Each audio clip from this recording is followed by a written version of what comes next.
So, shout out to some of the other smaller channels like myself who have been posting videos. I just was on a YouTube live with that one of them was hosting. That would be Mystic Maya.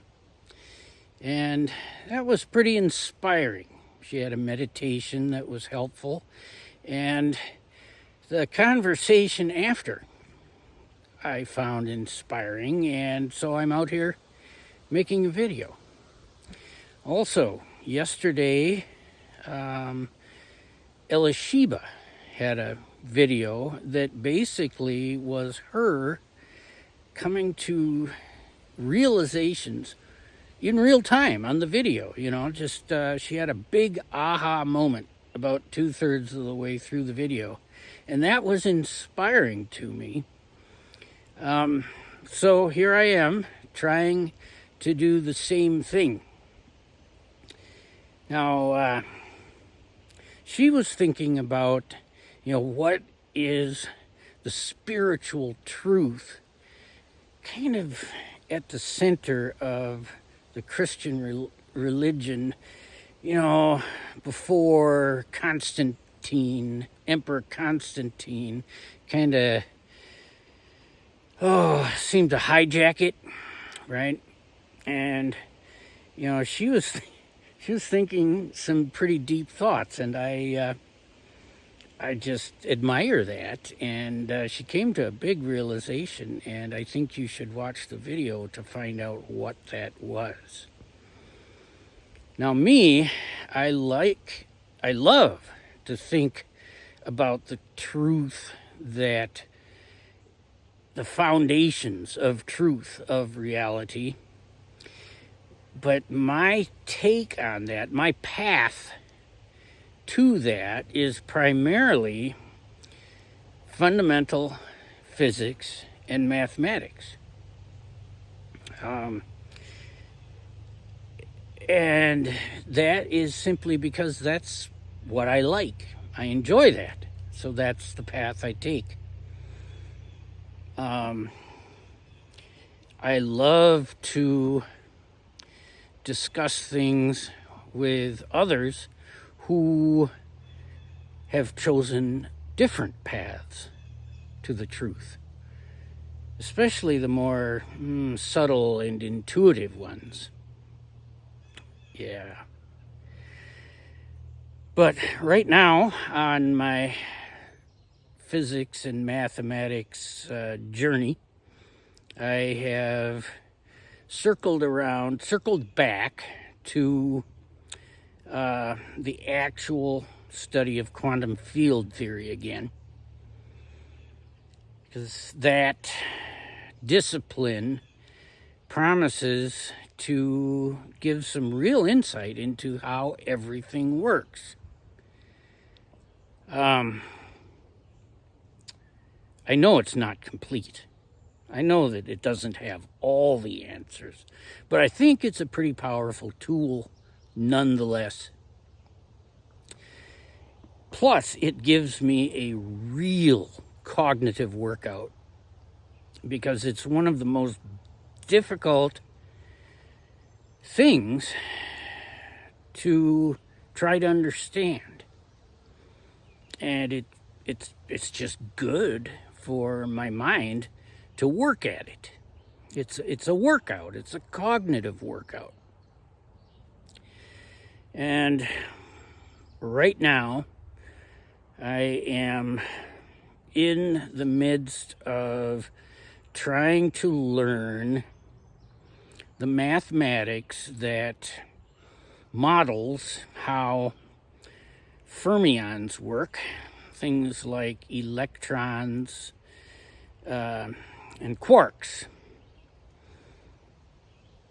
And it involves this concept called anti-symmetry. Instead of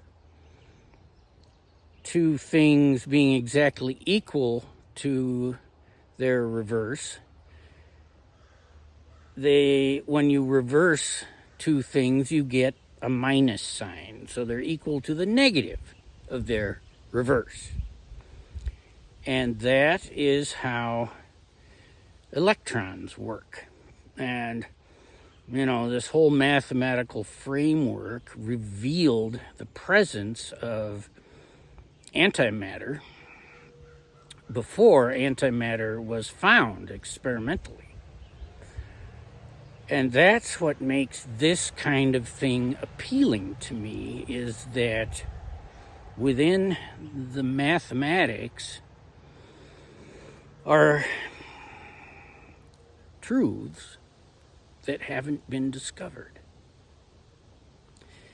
There are certain things that are thrown away as these mathematical problems are calculated because they don't seem to make sense, and it seems to get in the way of finding a solution. Like, there is a sense where a photon can have 4 polarizations, but in experiment we only see 2 polarizations, electric and magnetic. But there is a sense where there might be 4 of them. Science, as it stands today, throws away 2 of those, saying, oh, they're not physical. We couldn't observe them. But in my mind, there might be a sense where these things do exist. They are real. I mean, what comes to mind first is that perhaps these 2 polarizations exist in the mirror universe. I've seen a little bit written about the fact that there might be, in fact, a mirror image universe to our own. It's suggested by the geometry of the Schwarzschild black hole. It's suggested by the geometry of Penrose diagrams of our universe from start to finish. It's suggested in the existence of Einstein-Rosen bridges at a quantum level. The ER equals EPR model seems to suggest that there is a mirror universe. So that's one possibility, which is fun to think about. Do I know for sure that there is or isn't a mirror universe? Certainly not. But I love to pursue it. Now,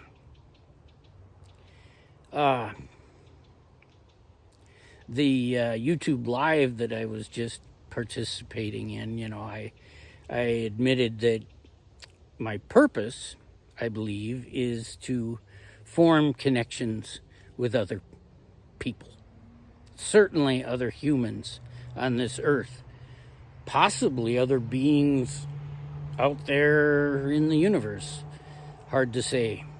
I'd love it if there were, and I'd love it if we could form some sort of connection. Possibly we could, but I don't know that one for sure. But again, I really enjoy thinking about it. And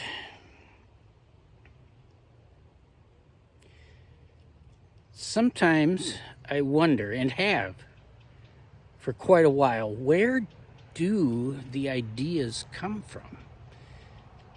I've talked about this before in previous videos, whether it be the spiritual beings that I pretty sure exist, or other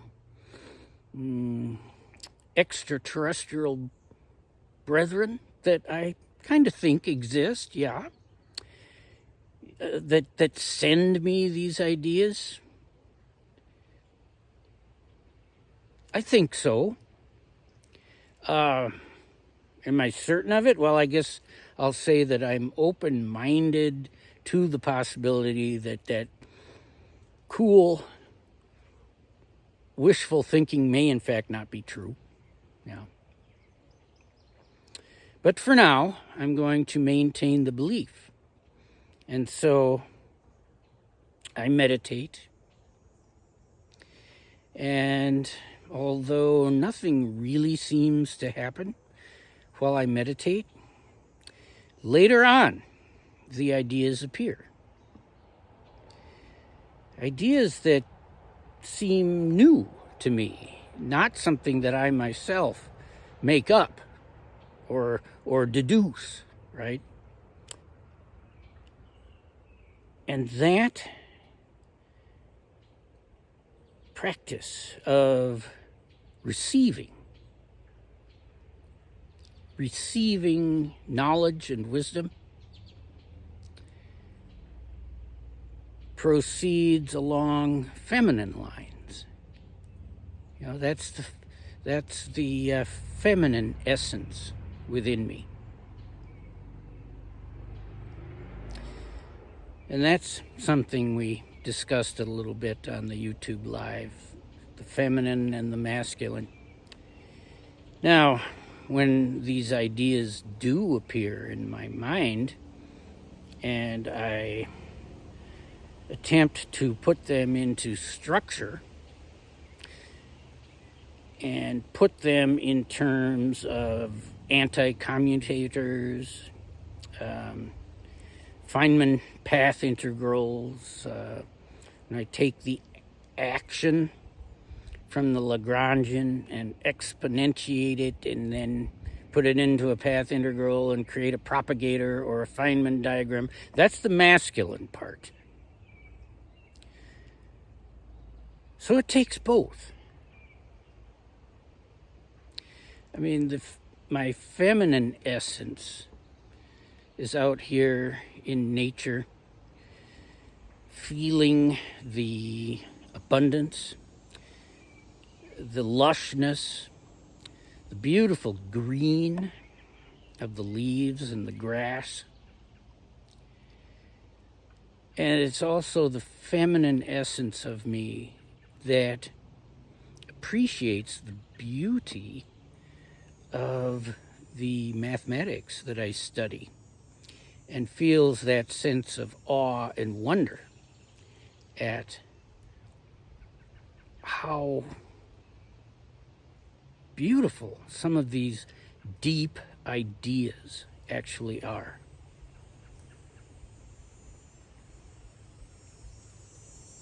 But then I also get a thrill from understanding mathematical formulas that I have not been able to understand before. You know, like how does the Dirac field of the electron actually give birth to the electromagnetic force, the electromagnetic field, you know, through local U1 symmetry. You know, putting that structure in there and understanding that, that's the masculine side of it. Yeah. You know, I think that is what I will, and the video's starting to get long, so I think that's the part. That's what I'm going to entitle this video, even though you kind of have to wait. You have to kind of watch to the end to get to the main point because, well, I kind of figured it out in real time, just like Elisheba did. And, yeah. That's my feminine and masculine balance in science, in mathematics, in philosophy. receiving the wisdom, receiving the ideas, but they're in a subtle and unpacked form. And then the masculine within me figures it out and puts the structure in there. Yeah. Yeah. And with that, I will say goodbye for now and hope to see you soon.